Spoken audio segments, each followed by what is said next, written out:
Campbell. And I'm Ron Jackson. Cerebral conversations on disability liberation and integration.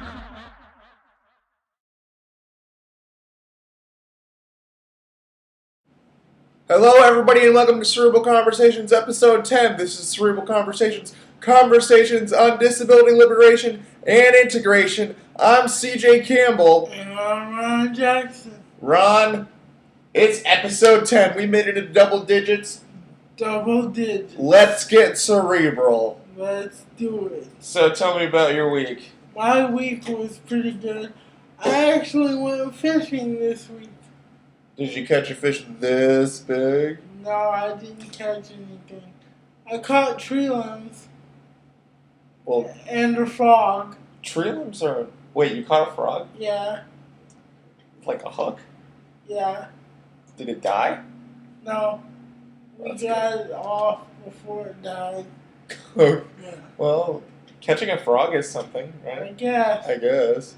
It wasn't what I was hoping for, people. So, when I was a little kid, my dad used to take me fishing after preschool. And I would always catch, like, the vegetation or something. And my dad would call it a seaweed fish. And I thought that it was really a fish. So, I'd be like, yeah, I went fishing yesterday. And I caught 2 fish and then 2 seaweed fish. That is so awesome. Yeah, so did anything else? Memories of little CJ. Yeah, I was a great little kid. So did anything else happen on these fishing trips? I won the wheelchair race for motorized wheelchairs. Boom! You're a strong athlete. Because I'm a beast. A beast. Actually, I can take the motors in my chair. You're probably all like talking to people like, "Hey girl, did you see me win that race?" Hey girl. Hey girl. No, but it was a good time. We had fun. Awesome. We played with water balloons. Thanks to Sports Core. Sports Core. Yes. Well, I didn't really have a whole lot going on this week. It was not a boring week. It just not a lot happened. I mean, I went to a cookout this past weekend, and I played 2 games of Catan and got beat by a noob. Oh no. Yeah, for those of you that play Settlers of Catan, I'm a big Settlers of Catan fan. And I tend to rule with an iron fist. However, I did not win either game. And so I drowned my sorrows in a drink that my friend and I have created, which is kind of like a gin and tonic, except we use Diet 7-Up instead of tonic. So we call them the Silver Surfers. So that was my weekend. Sounds awesome. So I suppose we should get to work.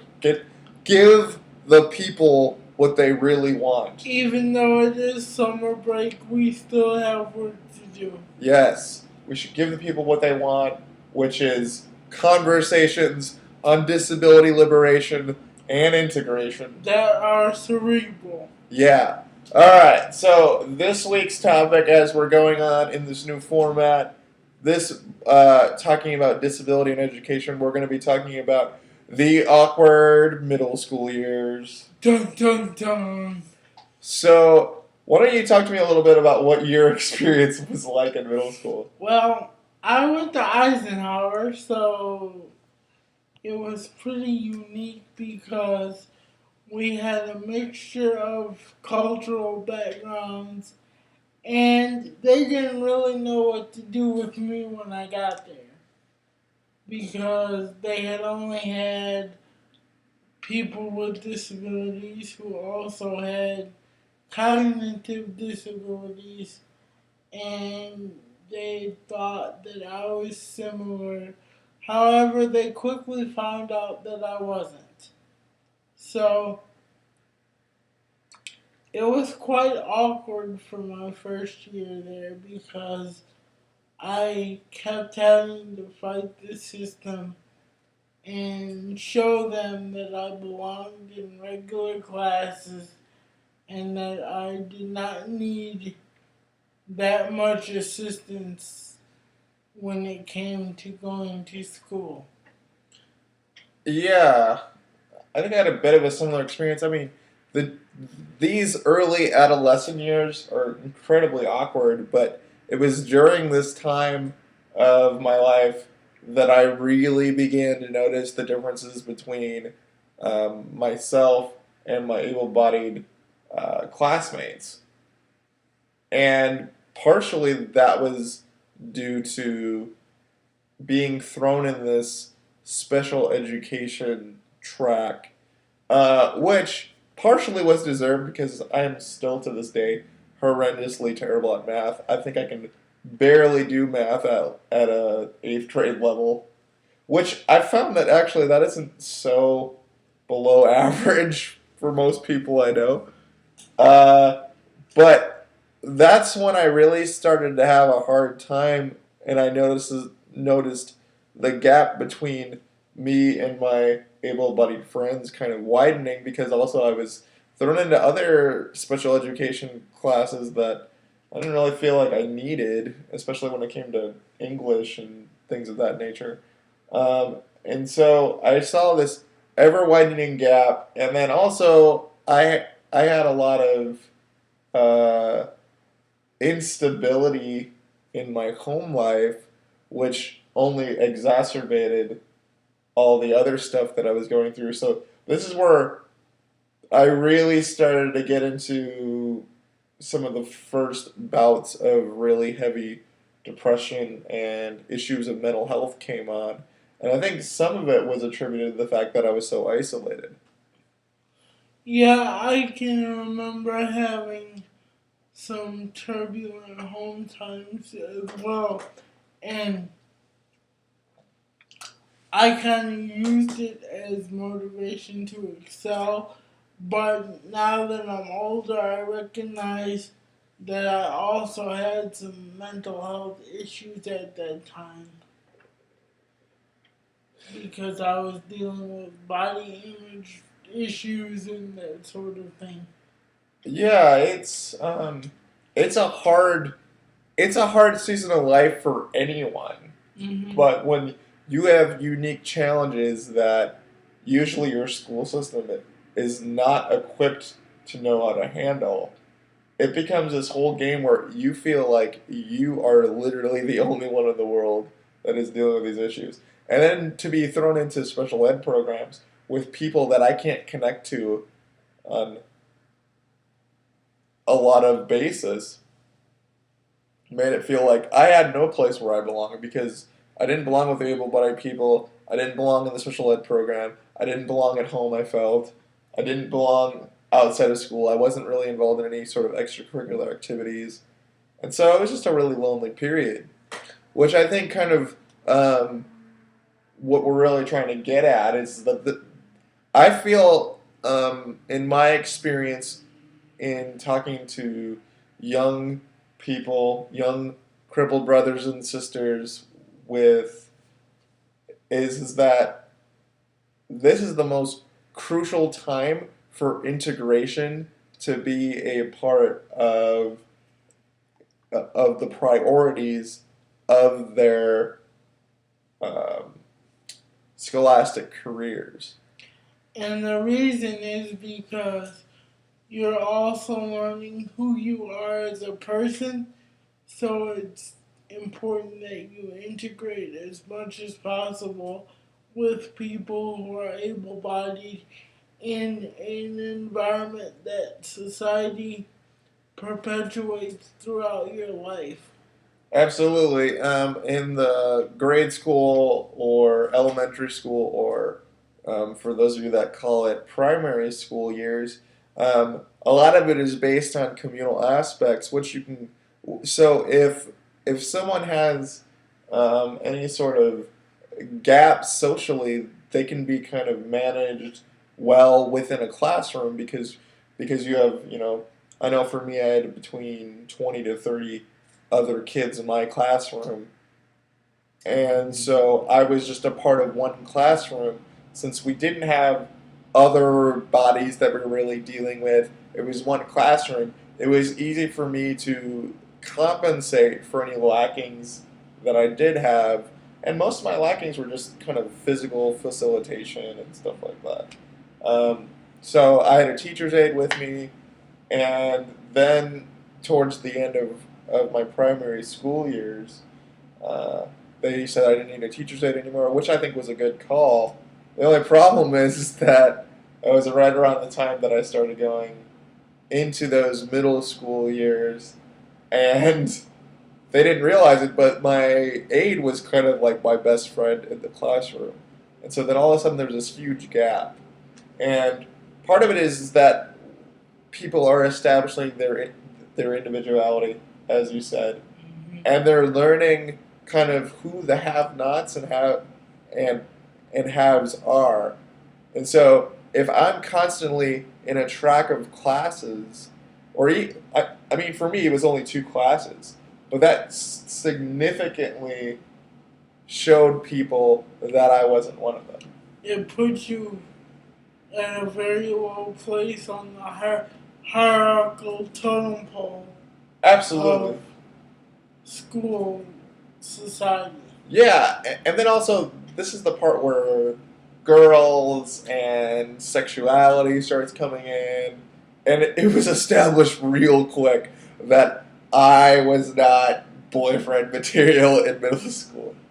Oh yeah, I got a lot of that as well. Uh, yeah, I'm sure you did, even though now you're a stud. True story.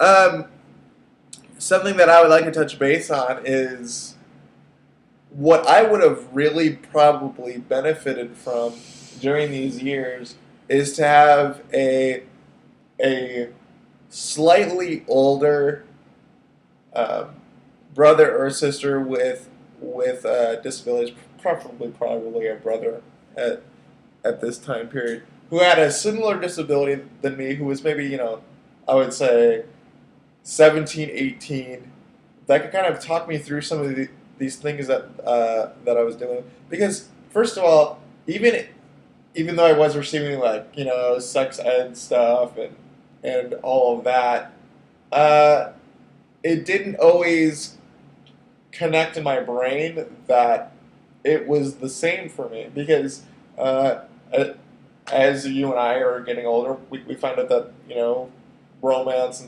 and sex lives with disability, they have unique challenges and there's little differences. And even though that we're human beings and we're really the same people, it's different.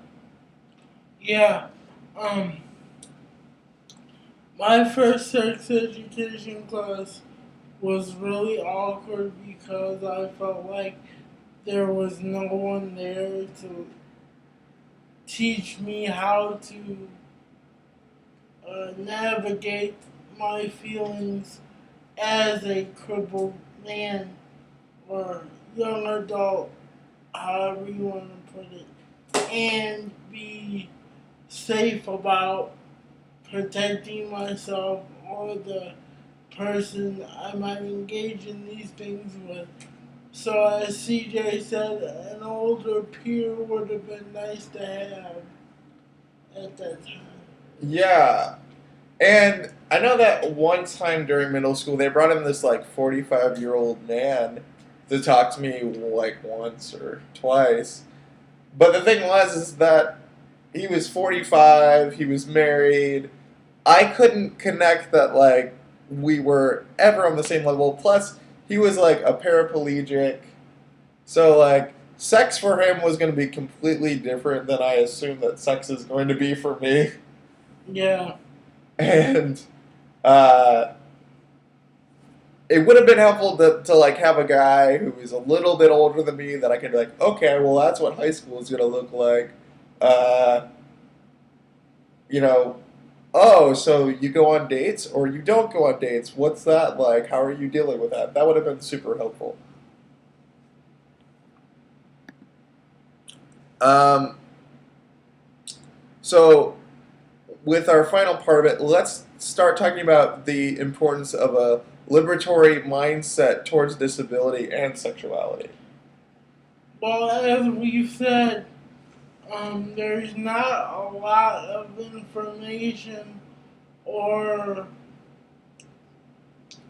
tools to help a person with a disability understand how sexuality relates to them or how they can engage in normal behaviors for that age.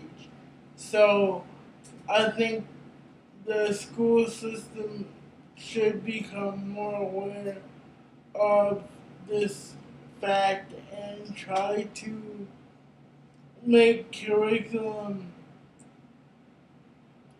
encompass people with disabilities as well as able-bodied people and show both groups the differences and the similarities so that everyone understands the basics of sexuality for each group of people. Yeah, and we're not really talking about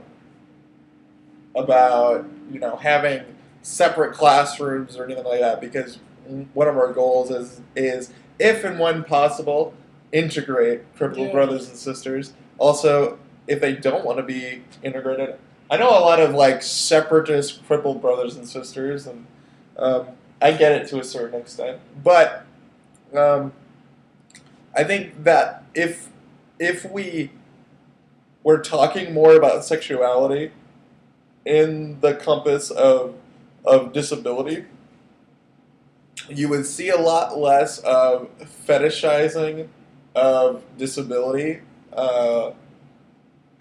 and sexuality. Often, the only time I really ever hear anyone talk about like disability and sexuality is either in some sort of comedy routine where it's some sort of funny, weird fetish thing, or I literally hear about devoteeism and things of that nature. And so I know a lot of crippled brothers and sisters that think of their sexuality as something to be ashamed of.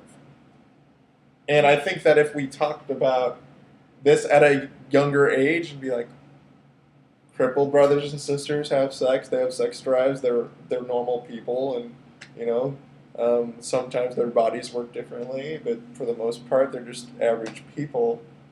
And talk about those things and have crippled brothers and sisters have somebody that they can talk to about sex, because usually their able-bodied parents aren't able to really answer a lot of the questions because they're speaking from an able-bodied person's understanding. Nor are they comfortable with trying to imagine what that would be like for their child. So Absolutely, and I can tell you that from seeing this not happen, you you touched on this a bit, is that you see a lot of crippled brothers and sisters that have a lot of unhealthy mindsets regarding sexuality.